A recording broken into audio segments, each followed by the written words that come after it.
হায় হায়, এ কি বললো আমাদের চাচায়? আপনাদের চোখ কপালে উঠে যাবে কথাগুলো শুনলে। চলেন শুনে আসি। এই কোন কালোবাজারি আমি জানতে চাই এই শেখ হাসিনার কাছে, আমি জানতে চাই কাউয়া কাদের কাছে। আগে না খেয়ে থাকতে কে বলেছে? আগে চাউল ছিল 12 টাকা কেজি, এখন চাউল কিন্তু 90 টাকা কেজি। আগে তেল কিনতাম আমরা 32 টাকা কেজি, এখন তেল কিনি 220 টাকা কেজি। আগে পেঁয়াজ কিনতাম 8 টাকা 5 টাকা কেজি, এখন পেঁয়াজ কিন্তু 100 টাকা কেজি। আগে কাঁচামরিচ কিনতাম 20 টাকা কেজি, এখন কাঁচামরিচ কিন্তু 1000 টাকা কেজি। এই কোন দেশের সরকার? এই কোন কালোবাজারি? এই কোন কালোবাজারি?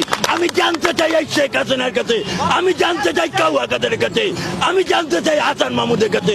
তোমরা যে বড় বড় কথা বলো দেশের উন্নয়ন হচ্ছে, কিসের উন্নয়ন করছো? কাঁচামরিচ 1000 টাকা কেজি, এই উন্নয়ন। চাউলের কেজি 100 টাকা কেজি, এই উন্নয়ন। গরু মাংস 1000 টাকা কেজি, এই উন্নয়ন। বিএনপির সরকারের আমলে ছিল 60 টাকা গরুর কেজি, 60 টাকা। ছেলে মেয়ে ভাই বোনদেরকে নিয়ে খুব সুন্দরভাবে খাইতে পারতাম। এখন আমরা তো গরু মাংস দূরে থাক, মুরগির ঠ্যাঙের কাছেও যাইতে পারি না। কেন? এই যে আমরা কি বাংলাদেশের সরকার নয়?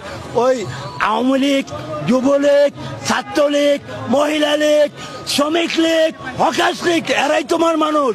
আমরা বাংলার জনগণ কোনো মানুষ নয়, আমরা রিক্সা শ্রমিক কোনো মানুষ নয়।